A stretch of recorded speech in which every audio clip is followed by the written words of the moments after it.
Dear students, today I will teach you mathematics. First chapter is relations. आज हम relations शुरू करेंगे mathematics का पहला चैप्टर क्लास 12th और ये पूरी तरीके से जो सीबीएसई का सिलेबस है उसके हिसाब से हम करा रहे हैं आपको, मतलब 12th लेवल की जो चीज़ें वो बता रहे हैं अभी। रिलेशंस देखिए,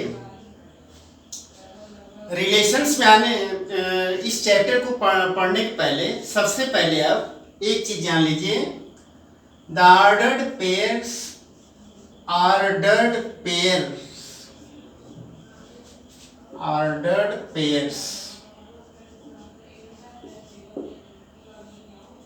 ऑफ एलिमेंट्स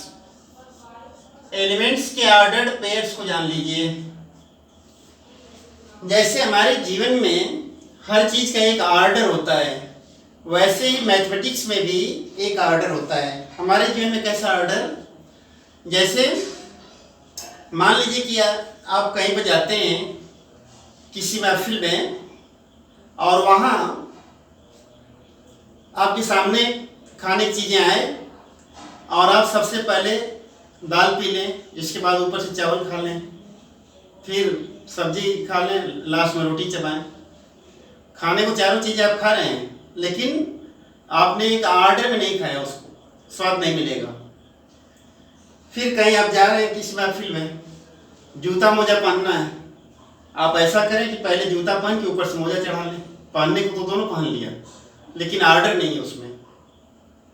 फिर मान लीजिए कि आप जो है सब कुछ पहन के सूट बूट सब पहन के और ऊपर से बनियान पहन लें, यहाँ अंडरवियर पहन लें पैंट के ऊपर से, बताइए कैसा लगेगा। ऑर्डर आपने डिस्टर्ब कर दिया। तो जैसे हमारे जीवन में ऑर्डर का इंपॉर्टेंस होता है, वैसे ही मैथमेटिक्स में भी ऑर्डर का इंपॉर्टेंस होता है। और देखिए ऐसे अनगिनत एग्जाम्पल्स आपको मिलेंगे। जैसे मान लीजिए कहीं आप फॉरेन कंट्री में गए और वहाँ कोई फॉरेनर आपसे पूछा कि अपने मदर और फादर का नाम बताइए। पहले मदर का नाम पूछा, फिर फादर का नाम। आप पहले फादर का बता दीजिए, फिर मदर का। इंडिया में आप बोलेंगे तो समझ में आ जाएगा कि भाई कौन लेडीज का नाम है, कौन जेंट्स का, तो ऐसे पकड़ में आ जाएगा। वहाँ आप क्या किए, पहले फादर का बता दिए, फिर मदर का। तो वो जो फादर का नाम है वो मदर का समझेगा, जो मदर का वो फादर का समझेगा, क्योंकि ऑर्डर आपने जिस ऑर्डर में पूछा उस ऑर्डर में आपने आंसर नहीं दिया। और भी एग्जाम्पल देखिए, जैसे किसी मोहल्ले में आप देखिए कभी कभी अक्सर दिख जाता है, ये कबाड़ी लोग आते हैं, उनके ड्रेसेस थोड़ा अलग टाइप के होते हैं, एक बोरा वगैरह ऐसे टांग के चलते हैं। होता क्या है, मोहल्ले के कुत्ते देख के भौंकने लगते हैं। क्यों भौंकते हैं? क्योंकि उनको ऑर्डर थोड़ा सा डिसऑर्डर दिखता है उनमें, इस वजह से भौंकने लगते हैं। तो जिस तरह से हमारे जीवन में ऑर्डर का इंपॉर्टेंस है, वैसे ही मैथमेटिक्स में भी ऑर्डर का इंपॉर्टेंस है। तो ऑर्डर्ड पेयर्स ऑफ एलिमेंट्स क्या होते हैं? दो एलिमेंट्स और एक निश्चित ऑर्डर में इनको हम रखें ऐसे, इसको हम पढ़ेंगे ऑर्डर्ड पेयर ए बी। क्या पढ़ेंगे? Ordered pair A B. अच्छा, अब देखिए इसके बाद है the cartesian product of two sets. The cartesian product of two sets.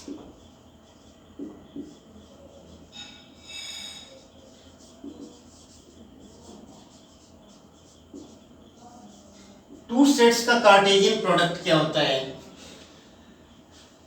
अक्सर आप सुनते हैं कि मैथमेटिक्स वालों का कोई मतलब बड़ा रफ टफ रहते हैं, ऐसा नहीं है। उनसे ज़्यादा अच्छा ऑर्डर कोई नहीं जानता है, ठीक है। तो ये ऑर्डर, जैसे आप अपने जीवन में ऑर्डर को फॉलो करते हैं, उसी तरीके से यहाँ भी ऑर्डर को फॉलो करने जा रहे हैं।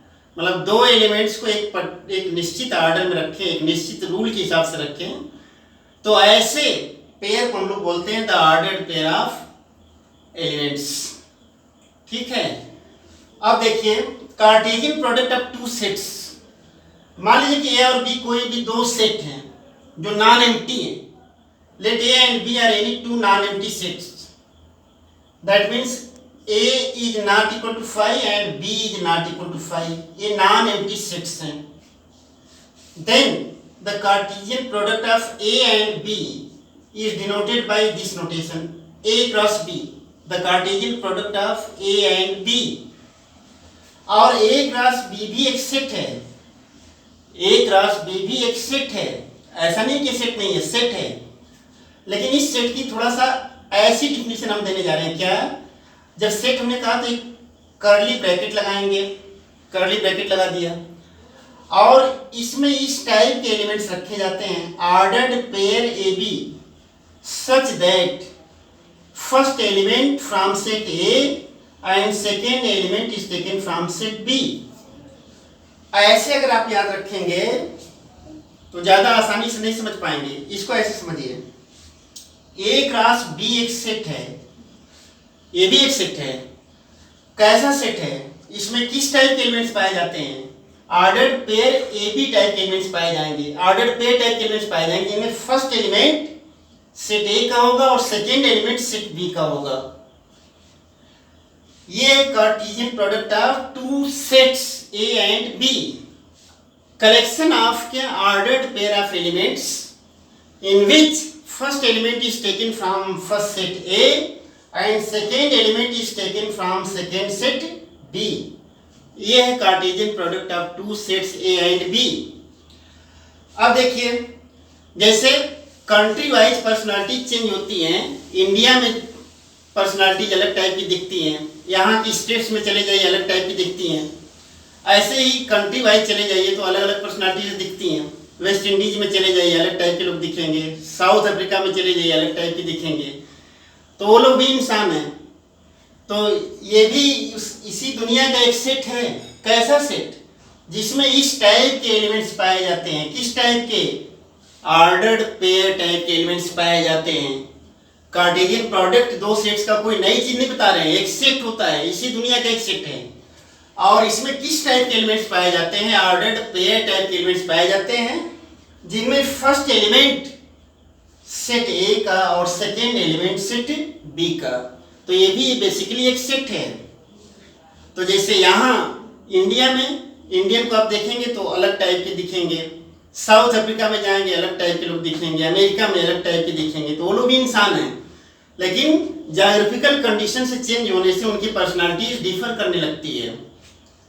वैसे ही यहाँ पर कंडीशन थोड़ा चेंज किया और ये एक अलग टाइप का सेट हो गया. तो दो सेट्स का कार्टेशियन प्रोडक्ट भी एक सेट होता है. बस अंतर इतना है कि उसमें किस टाइप के एलिमेंट्स पाए जाते हैं, ऑर्डर्ड पेयर टाइप के एलिमेंट्स पाए जाते हैं और उनमें पहला एलिमेंट सेट ए का होगा और सेकेंड एलिमेंट सेट बी का होगा. नेक्स्ट पॉइंट, अगर इसको हम एग्जाम्पल से समझना चाहें, इसको आप 11th में पढ़ चुके हैं, थोड़ा सा हम बता रहे हैं ताकि कॉन्सेप्ट एकदम क्लियर रहे आपकी. एग्जाम्पल देखिए, पहला एग्जाम्पल, जैसे मान लीजिए हमने ले लिया कुछ ऐसा, 1 2 3 ले लिया, हमने बी ले लिया कुछ ऐसा, चलिए ए बी ले लिया. हमने कहा कि ए क्रॉस बी बताइए आप, ए क्रॉस बी आप निकाल रहे हैं. क्या, एक सेट बनाएंगे और ऑर्डर्ड पेयर ऑफ एलिमेंट्स, जैसे 1 लिया यहाँ से हमने ए लिया, 1 लिया तो यहाँ का एलिमेंट बी लिया, 2 लिया तो यहाँ का एलिमेंट ए लिया, 2 के साथ फिर बी लिया, 3 के साथ ए लिया, 3 के साथ बी लिया. इसमें 3 elements, number of elements in set is 3 और number of elements in set B is 2 और number of elements in A cross B is क्या, 6. ये है. तो ए क्रॉस बी में, ए क्रॉस बी भी एक सेट है और उसमें अगर नंबर ऑफ एलिमेंट्स की बात की जाए तो वास्तव में नंबर ऑफ एलिमेंट्स क्या है, number of elements in set A cross B. तो number of elements in set A into number of elements in set B. कितने एलिमेंट्स होंगे ए क्रॉस बी में वो हमने बताया. और देखिए कितने सबसेट्स बनेंगे. भाई जो सेट के रूल्स होते हैं वो सारे रूल्स इसमें एप्लीकेबल हैं. बस ये है कि इस टाइप का सेट है जिसमें ऑर्डर्ड पेयर ऑफ एलिमेंट्स का कलेक्शन है. collection of ordered pair of elements in which first element is taken from first set and second element is taken from second set. तो सेट है तो दुनिया के जो जितने भी सेट हैं जो रूल फॉलो करते हैं वही रूल ए भी फॉलो करेगा, ए क्रॉस बी भी फॉलो करेगा। यहाँ देखिए, अगर हम कहें कि नंबर ऑफ सबसेट्स बताइए तो हम लोग पार्ट 1 से जानते हैं, अगर किसी सेट में n एलिमेंट्स हो तो उसमें नंबर ऑफ एलिमेंट्स कितने होते हैं, नंबर ऑफ सबसेट्स कितने होते हैं, 2 to the power n हो जाते हैं। तो अगर यहां पर हम ये कहें second point, the number of subsets in set A cross B, तो A क्रॉस B में नंबर ऑफ सबसेट्स कितने हो जाएंगे। तो अगर यहाँ पर number of elements in A m है और number of elements in B n, तो number of elements in A cross B mn, तो number of subsets in A cross B is 2 to the power mn। मतलब A cross B में अगर number of subsets निकालना हो तो कितने होंगे, 2 to the power mn number of subsets होंगे। अब हम आते हैं रिलेशन पर कि वास्तव में रिलेशन क्या है। हमें रिलेशन यहाँ पढ़ना है, रिलेशन ऑन अ सेट और types of relations on a set. लेकिन उसके पहले थोड़ा सा एक बार हम रिलेशन को रिकॉल कर दें। Relation from a set to a set, relation from a set A to set B, एक सेट A से सेट B तक रिलेशन हम जानना चाह रहे हैं। डिफिनीशन डिफाइन किया क्या, पहले हम कर रहे हैं a set R is called और रिलेशन कर रहे हैं, ध्यान रखिए, द रिलेशन नहीं कर रहे हैं, और रिलेशन मतलब हमें इंडिकेट कर रहे हैं कि बहुत सारे रिलेशन हो सकते हैं, उनमें से एक रिलेशन और relation from set A to set B condition है। इसको हम लोग शॉर्ट में ऐसे भी लिखते हैं क्या, R from A to B, जैसे इतनी लाइन में लिखा है ऐसे लिख सकते हैं, R from A to B is a relation,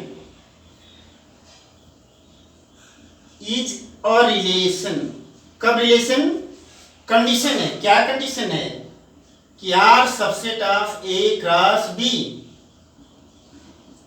R जो A क्रॉस B का सबसेट हो जाए, R A क्रॉस B का सबसेट हो जाए। अगर R A से B तक, R को हम A से B तक एक रिलेशन कहेंगे, किस कंडीशन पर, अगर R A क्रॉस B का क्या हो जाए, एक सबसेट हो जाए।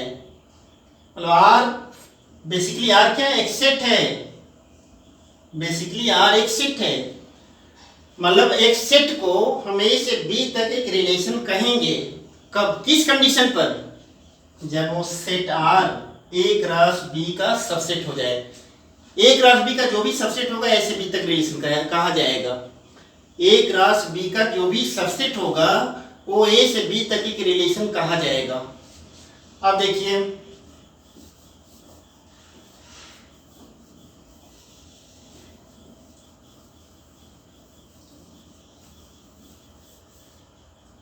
थोड़ा हम सबसे स्मॉलेस्ट सबसेट और सबसे लार्जेस्ट सबसेट की बात करें, कुछ और चीजें समीक्षा कर लें। पहली बात, रिमार्केबल बात क्या है, नंबर 1 क्या, R A से B तक रिलेशन आपने कहा है, सेट पहले ही कहा है, ठीक है। तो इस दुनिया के जितने भी रिलेशंस होंगे वो एक सेट होंगे। एक चीज और ध्यान रखिए, जितने नंबर ऑफ कंडीशंस हम कहीं पर इंपोज करेंगे, जितने नंबर ऑफ कंडीशंस बढ़ाते जाएंगे उतना ही उस चीज का दायरा कम होता जाएगा। जैसे आप अपनी केस में ले लीजिए, अगर इंडियन गवर्नमेंट अलाउ कर दे कि anyone can take admission in IIT, देखिए फिर करोड़ों की भीड़ हो जाएगी। कंडीशन थोड़ा बढ़ा दीजिए, कंडीशन बढ़ाते जाइए, अपने आप जो क्या होगी, भीड़ कम हो जाएगी, ठीक।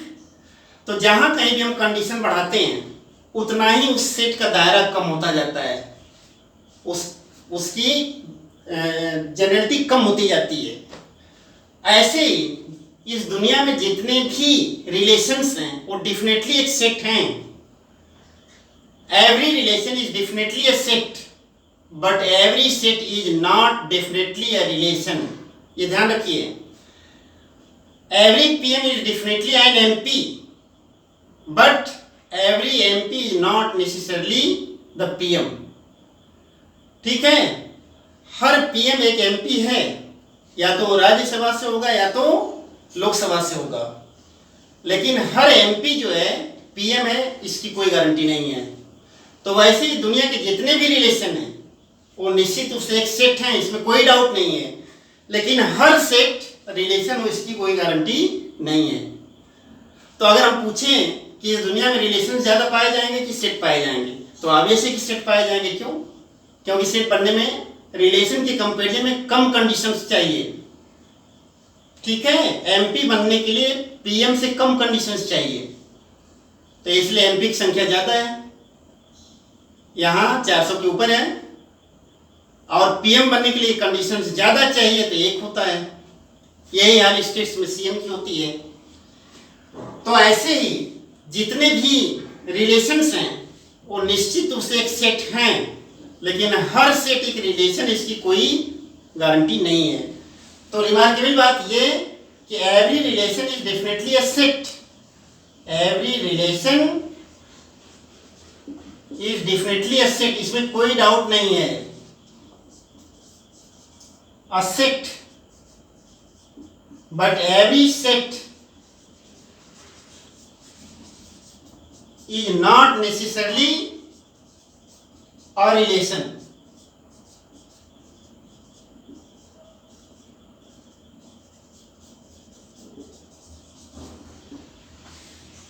ठीक, रिमार्क नंबर 1।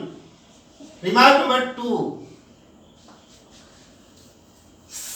अब देखिए, जब हमने ये बात कह दी कि a subset from A to B, a subset of A cross B is called the relation from A to B।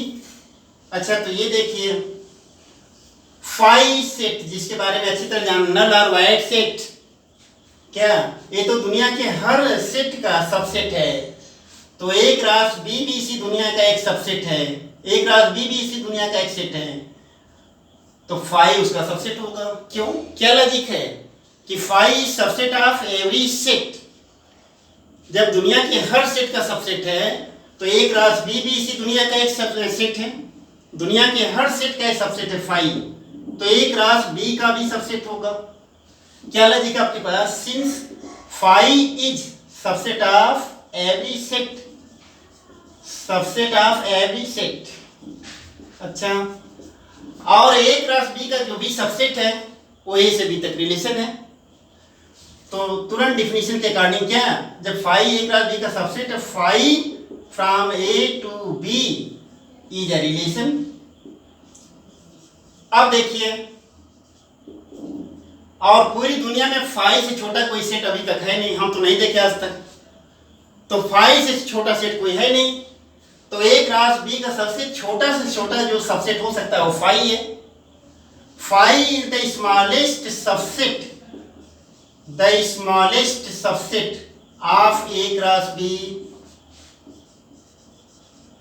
subset of A cross B, मतलब A क्रॉस B का जो सबसे छोटा से छोटा सबसेट है वो कौन है? फाई है। इससे छोटा सबसेट कोई हो ही नहीं सकता। अच्छा, और फाई रिलेशन भी आप कर रहे हैं, तो सीधे क्यों ना कहा जाए कि phi is the smallest relation from A to B, smallest relation from A to B, मतलब एक सेट से दूसरे सेट तक जो सबसे छोटा से छोटा सबसेट हो सकता है, सो सबसे छोटा से छोटा रिलेशन हो सकता है, वो कौन है? फाई है। नंबर 3 में ये देखिए, A क्रॉस B का जो सबसे बड़ा से बड़ा सबसेट क्या हो सकता है? तो दुनिया का हर सेट अपने आप का सबसेट होता है, और किसी भी सेट का उससे बड़ा सबसेट हो नहीं सकता। तो A cross B subset of A cross B क्या लॉजिक है? Since every set is a subset of itself, every set is a subset of itself, इसमें कोई संदेह की बात नहीं, हर सेट अपने आप का सबसेट होता है। अब देखिए, अब हम कहें कि ए क्रॉस बी का सबसे बड़ा सबसेट क्या हो सकता है? इससे बड़ा हो ही नहीं सकता, इससे बड़ा होने को लगता तो सुपर सेट होने लगेगा। तो अच्छा, ए क्रॉस बी, यहाँ जब ए क्रॉस बी का सबसेट है तो जो भी सेट ए क्रॉस बी का सबसेट होगा वो डिफिनीशन के अकॉर्डिंग क्या होगा? A cross B is a relation from A to B, but A cross B is the largest subset of A cross B, is the largest subset of A cross B, मतलब A cross B का इससे बड़ा subset हो ही नहीं सकता, सबसे बड़ा subset खुद ये है। और रिलेशन भी आप कर चुके हैं डिफिनीशन के अकॉर्डिंग, अगर दोनों को मिला दिया जाए तो क्या हो जाएगा? A cross B is the largest relation from A to B। तो अगर एक सेट से दूसरे सेट तक हम कहें कि सबसे बड़ा रिलेशन बताइए, तो सबसे बड़ा रिलेशन उन दोनों का क्रॉस प्रोडक्ट होगा। ठीक है। Fourth point, number of relation from A to B, number of relations from A to B, ये सब बेसिक पॉइंट हम बता रहे हैं, थोड़ा बेसिक पॉइंट्स जानते रहे आप। Number of relations from A to B, the number of relations from A to B,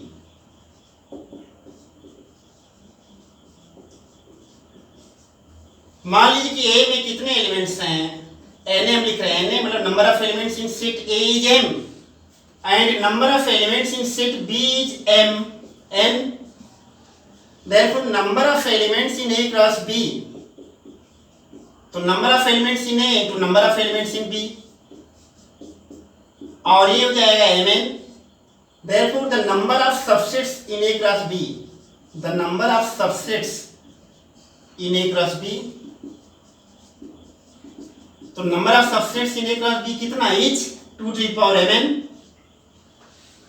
और A cross B का जो भी सबसेट है वो ए से बी तक रिलेशन है, but every subset of A cross B is a relation from A to B,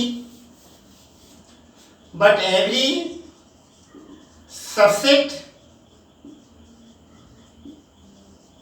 of A cross B is a relation from A to B,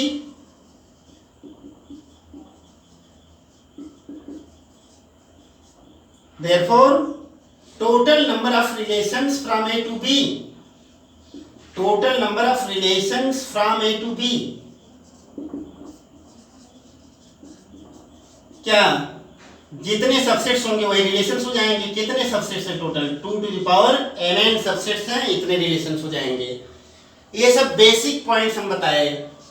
अब इसके बाद अपने मेन टॉपिक पर हम लोग आ रहे हैं। इतनी जानकारी आप रखिए, बुक में तो सब लिखा हुआ है, तो बुक में तो आपका relation from a set to a set लिखा है, लेकिन हम थोड़ा सा ये सब डिस्कस कर रहे हैं। फिर टीचर की आवश्यकता क्या है, मास्टर फिर क्या करेंगे? तो अगर बुक में ही सब कुछ है तो फिर वैसे हो जाता, तो ऐसा नहीं है। तो इसके लिए थोड़ा इतनी जानकारी अलग से आप रखिए। अब इसके बाद हम चैप्टर में एंट्री करने जा रहे हैं कायदे से, फिर देखिए आपको कैसा लग रहा है। देखिए कुछ एग्जाम्पल हम लेते हैं, ये छोटे छोटे एग्जाम्पल जो 11th में आप करते हैं उसके लिए। लेट ए हमने ले लिया 1 2 3, बी हमने ऐसा ले लिया, चलिए बी ले लेते हैं, और आर हमने कोई सेट दिया, इस तरीके से दिया,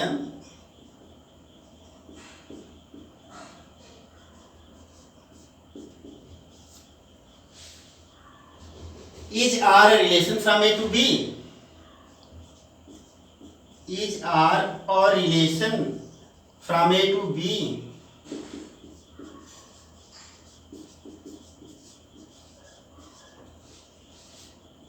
केवल 11th का एक बार हल्का सा रिकॉल हो जाए उसके लिए हमें बता रहे हैं। देखिए ए क्रॉस बी अगर आप फाइंड करेंगे तो ए क्रॉस बी क्या है आपके पास 1A 1B 2A 2B 3A 3B और आर क्या है ये है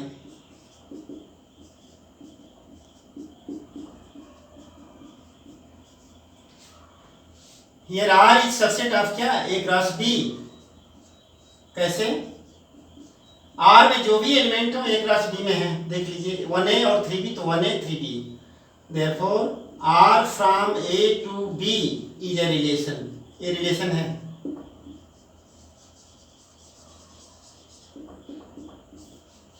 ऐसे तमाम एग्जाम्पल्स हैं छोटे छोटे। ठीक है, अब हम आते हैं अपने मेन टॉपिक पर इसके बाद जो है